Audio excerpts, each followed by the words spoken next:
dengan status perkara dalam tahap penyelidikan. Dipastikan belum ada penetapan tersangka seperti berita yang viral.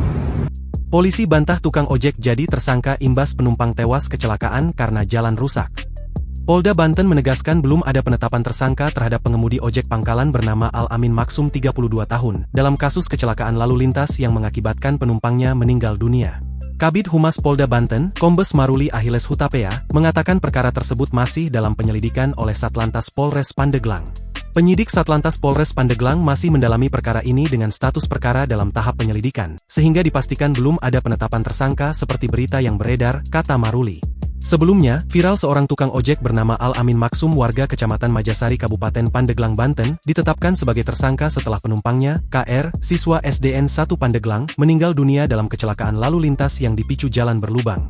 Peristiwa itu terjadi di kawasan Gardu Tanjak Kecamatan Pandeglang, Selasa, 27 Januari 2026. Saat itu, Al-Amin tengah mengantar korban pulang sekolah, namun setiba di lokasi kejadian, sepeda motor yang dikendarainya terjatuh ketika berupaya menghindari jalan berlubang. Tubuh korban terpental ke badan jalan dan terlindas mobil ambulans siaga desa yang datang dari arah bersamaan. Korban pun dinyatakan meninggal dunia di lokasi kejadian, sementara Al-Amin mengalami luka-luka.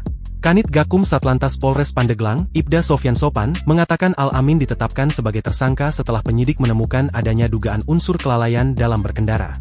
Awalnya kan kelalaian sepeda motor dan di luar kemampuan pengemudi ambulans karena posisinya beriringan, dan ketika korban jatuh, pengemudi ambulans sudah berusaha menghindar tapi masih terkena roda belakang ambulans, kata Sofyan saat dihubungi melalui sambungan telepon, Senin, 23 Februari 2026.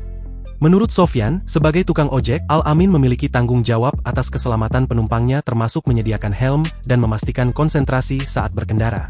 Tukang ojek itu bertanggung jawab atas keselamatan penumpangnya dan tukang ojek sudah tahu kalau jalan di situ bergelombang, dia bukan ojek baru yang lewat di situ, karena sudah setiap hari antar jemput, jadi sudah tahu kondisi jalannya, dia juga tidak menyediakan helm bagi penumpangnya, ujarnya.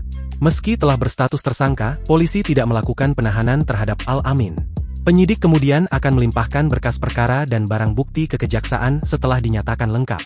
Ia dijerat ancaman pidana maksimal 5 tahun penjara dengan tetap mengedepankan asas praduga tak bersalah. Download Tribun X sekarang, menghadirkan lokal menjadi Indonesia.